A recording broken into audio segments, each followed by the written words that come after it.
So you saw my last video and you're sitting there like, yeah, I want to make more money, but I don't know how to make a contact sheet. don't worry, I got you covered. Today we're talking about my exact Lightroom catalog process from beginning to agent delivery and how it actually helps me rake in more clients. What's the deal, everybody? Welcome back to the studio. My name's Jeremy Deal. Today we're actually going to be moving from the studio into the office to go over this on the computer. So everything will be timestamped down below. If you're having issues with anything in particular, refer back there and let's get right into it. All right, so here we are jumping straight into Lightroom. And as you can see, we're gonna do this with a commercial shoot that I recently did. So here are all the shots that I did during this commercial shoot. This is an HDR plus flash blend style shoot. So these are all the images I took on site, but I don't want to deliver all of these images to the client. As I mentioned in my old video, I want to go through and select the best representation of each image, and that's the one I'll be sending off to choose. Now, if you can see, I've already got a bunch of flags pressed onto my images here, and that's because these are the ones that I'm sending off. I've already kind of pre-built this up, but I'm going to show you how to do everything nice and easy. So here's everything all nice and lined up. As you can see, I have a bunch of flags. If you haven't seen my previous tutorials, you can grab your little painter right down here, make sure flag is selected, and you can go through and literally press a button and it flags that image. That way you can go through the thumbnail part right here without having to deep dive into the individual ones. Makes it a very easy process.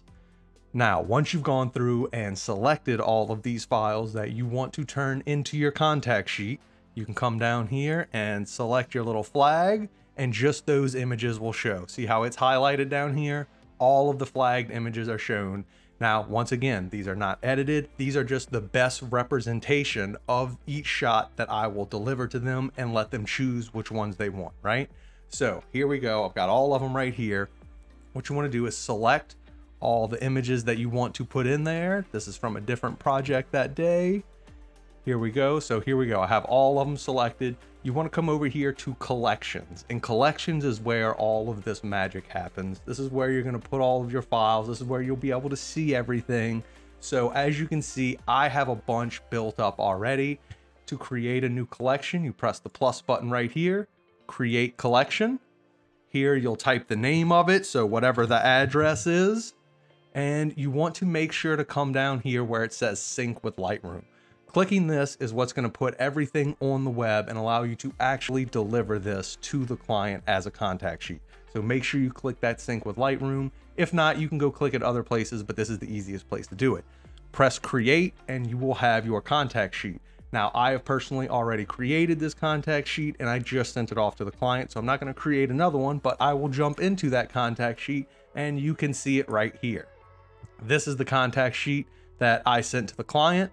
Here it is, 67 images. Even though they only ordered 3 aerial images and 12 high-end images, I guarantee you they'll be selecting more than that. So here is everything. You'll notice this little tab right over here to the side. You want to make sure that's on, and that's how you know if it's syncing with Lightroom or not. The next thing you want to do is move your cursor up here to the top right. See where there's this green check button on the cloud? You can open this up, and if you just created this contact sheet, this will probably still say syncing and it will tell you how many images have left. Mine are already synced online. Let's head on to the next part of this tutorial, which is all going to be about the online process of actually creating and sharing this contact sheet with your agents or whoever you're delivering this to. So we have everything there. Everything's been synced. Everything's ready to go. I'll show you the way I usually do this to make this easiest. You can right click right here, Lightroom links. Now there's 2 different options. You've got private link and you've got public link. Private link will bring you to your Lightroom page, and I'll show you what that looks like right now. This is my Lightroom page. See, it has everything that I can see from the creator side. That's what that will do. The other link, if you right click right here, go to Lightroom links, view on web public link, that will bring you to what the client sees when you share the link with them. This is what the client sees. It's much different. Now I'll go over both of these in just a moment. I just wanted to show you what the difference in those two were. So what I do to start with is I go to the Lightroom links and private link, view on web, which once again will bring you to your own personal contact sheet right here. Once again, while we're going through all this, if you're liking it, like the button, press it, mash it, all that jazz, subscribe. Let's keep rocking and rolling the process because I don't want to hang you up. What you want to do is come up here to the top right to the share settings. You're going to click on that, and you see right here, this will usually be set to invite only. I change it to anyone can view, and here is the code that you can share with your agents. Press the copy button. There's a bunch of options right here, but I always copy it and I send it directly in an email to them. Whenever you send it to them, let's move on to what they'll see in the process. Here we go. They click on the link, it opens this up, they sign in with their Adobe ID. Once again, you've probably already explained this process to them, and hopefully you have, because they know that these are not the final edited images, but this is what they see. They get a nice page built out, very professional looking, that has all of the images. Now, if you want to walk them through how to do this, they click on an image. Let's get rid of this. If they like it, see down over here in the bottom left, just as I mentioned in my last video, they can like the photo. So this is how I tell them to tell me which ones they want edited. I simply send them an email that has this link in it. I'm like, hey, heart all the ones that you want edited. If you have any comments, put them in there. And once you're all done, send me another email so I know you've made all of your final selections and you've gone through it a few times, because typically that's really what they do. So they'll be able to go through every image just like this, and they'll be able to like them. Now, the best part about this is there's no confusion between you and the client as to what images get picked, and I'll show you why. It's not an instantaneous thing, but it takes about a minute. So this is the first image in the contact sheet, I believe. Here we go. We'll go to the very first one. And since I'm looking at this as a client view, it treats me as though I'm a client, even though I'm under my own Adobe name. So I'm going to go down here. I'm going to press the heart button, which shows that I like it. Then I'll go to the next image by pressing arrow over, and I will just comment something on this one. How about this one is great, just so you can see what actually happens. So now we've interacted with two different photos on the client side. Let's minimize this and go back to our Lightroom catalog. Boom, here we go. And look over here. You see this little right here? This is how you know that they have actually looked at and picked or commented on something. Now, whenever you look at your collections, once again, you can see all of your images. Each one has this little highlighted thing.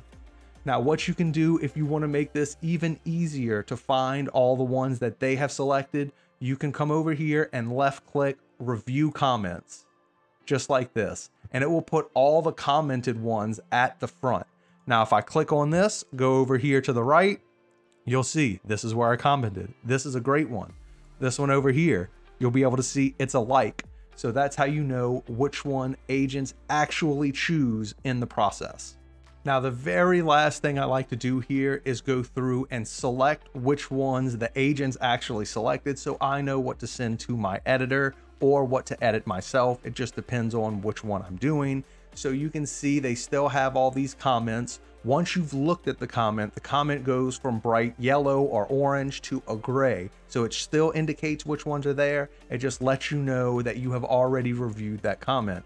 What you want to do is go down here to your flag, once again, your painter, and we're going to change it from flag this time to label. And the color I use to indicate client selection is green, because that means money and I'm getting paid for these, right? So now I'll go through and pick the client selections with the green dropper, just like this. So that way, when it comes time to send these off to the editor, I can come over here. I've got flags selected. Now I can select green, and just like that, as you can see on my screen, all of the images they've selected are there. Super easy way to process all of this stuff. And if you're liking this, then maybe you should go check out my other video where I talk about the difference between editing yourself and outsourcing and weigh the benefits between these two. As always, keep rocking and rolling, enjoy what you're doing, make smart business decisions, and integrate this contact sheet process into your workflow. You will make more money. Catch you next time.